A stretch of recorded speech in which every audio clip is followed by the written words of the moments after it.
Este pasado verano, en el mes de julio, viajamos hasta Suiza, hasta la sede de Scott, para conocer de primera mano y probar la nueva Scale RC, su bicicleta de cross country de competición rígida. Y después de todos estos meses de silencio y de guardar el secreto, por fin hoy podemos desvelar todos los secretos que esconde esta bicicleta.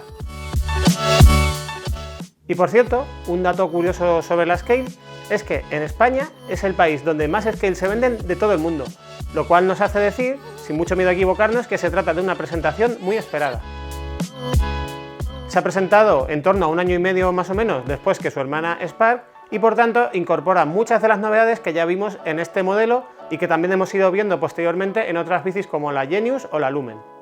Novedades, por ejemplo, a nivel de cableado interno y por supuesto también a nivel de geometría. Una de las principales diferencias respecto al modelo anterior que salta a la vista nada más mirar la bicicleta es que han introducido un diseño de tirantes bajo, de la misma manera que se viene usando habitualmente en bicicletas de carretera, especialmente en las de Scott. Aunque a diferencia de estas, como sería por ejemplo una Addict o una Foil, en la Scale vemos que la diferencia de altura entre el tubo superior y los tirantes no es tan elevada. El drop, que es como se conoce a esta diferencia de altura, es de solo 14 milímetros en todas las tallas. ¿Y por qué no más? Pues aquí el equipo de desarrollo de Scott nos contaba que hubo una pequeña puja entre diseñadores e ingenieros.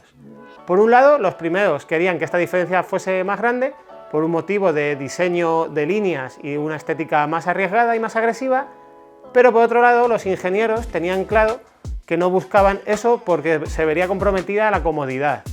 Y finalmente fueron los segundos, los ingenieros, quienes ganaron esta pequeña batalla.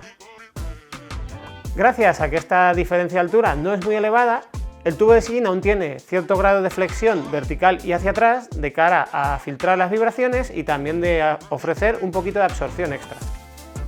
Aún así, los ingenieros también lograron hacer un muy buen trabajo en esta parte trasera, en la conexión entre tirantes y el tubo superior, con una transición en la que parece que están unidos, aunque realmente no lo están, y tal y como nos dijeron ellos, en la que parece que las formas fluyen.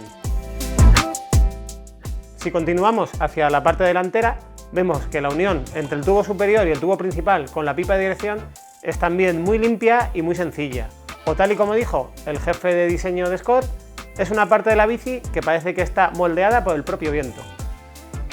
Esta limpieza es más que obvia, sobre todo porque han utilizado el sistema de introducción de los cables al cuadro por la cacelota de la dirección, usando las mismas piezas que ya conocemos en la Spark de doble suspensión. Esto permite una pipa de dirección más ligera al carecer de refuerzos para las entradas de los cables y también menos piezas metálicas de pequeño tamaño. En concreto, son casi 60 gramos lo que se ha conseguido aligerar tan solo en esta zona respecto al modelo anterior. Por este motivo de buscar la mayor ligereza posible, Scott ha prescindido nuevamente de cualquier sistema de bloqueo de giro del manillar para evitar que golpee con el cuadro, aunque es algo que muchos de nosotros seguro que vamos a echar de menos.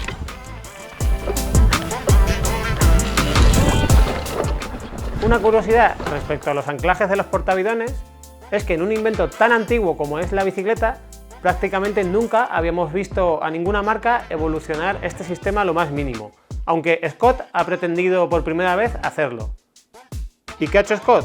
Pues ha diseñado un sistema en el que unas pequeñas piezas van encajadas en los orificios del cuadro, mediante unas ranuras, y los tornillos se roscan directamente sobre estas piezas, de manera que una vez que los apretamos evitan que las piezas se muevan o se salgan.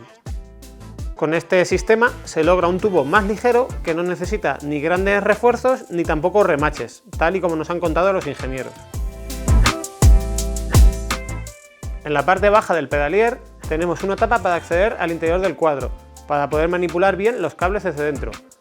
Una tapa que, a diferencia de las que se usan en las Spark o las Genius, no tiene un sistema de cerradura o bloqueo y encaja solo por presión. Además, esta, en lugar de ser de plástico, está fabricada en goma. También encontramos un anclaje nuevo para el guiacadenas, que es más minimalista, y si vamos a las punteras vemos que aquí también se ha optado por aligerar, que no es precisamente el punto más común donde suele hacerse. En concreto, anuncia 27 gramos menos. 7 de ellos se han conseguido instalando una pequeña pieza de aluminio que se encaja a mano y es la que recibe toda la presión del cierre y que permite hacer una puntera hueca muy ligera. Y los 20 gramos restantes salen del rediseño del anclaje de freno, que va anclado entre la vaina y el tirante. Con todo este minimalismo y aligeramiento que estamos viendo, los pesos anunciados por Scott son de 847 gramos en la versión tope de gama, esta que estamos viendo aquí con carbono HMX SL, todo pesado en talla M y con la puntera trasera y todas las pequeñas piezas. Luego pasamos a la versión HMX con un peso de 912 gramos y por último la versión HMF, que sería el carbono de acceso, declara un peso de 1013 gramos. Otro de los aspectos donde más ha trabajado es, como no, en la geometría, donde han intentado que sea un poquito más estable y segura en las bajadas, también más divertida y sin perder eficacia escaladora. Y para desarrollarla han contado, al igual que ya se hizo también con la Spark, con el equipo Scott SRAM, contando con numerosos datos biomecánicos para especificar todas las medidas de cada una de las tallas.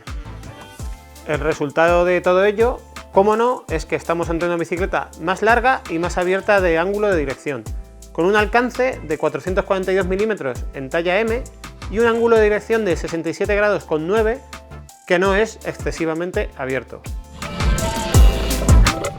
En el sillín, en cambio, sí han optado por una medida muy vertical, con casi 74 grados y medio.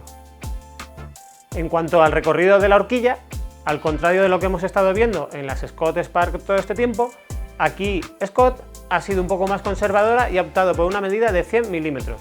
Y también, como curiosidad, en todos los modelos emplea horquillas con barras de 32 milímetros.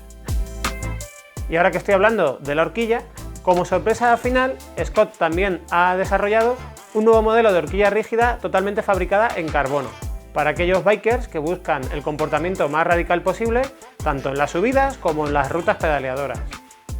Esta horquilla se vende por separado y tiene un peso de solo 605 gramos, con opción además de guiar el cable totalmente interno o de forma externa, por si vamos a alternar de forma habitual esta horquilla rígida con otra de suspensión,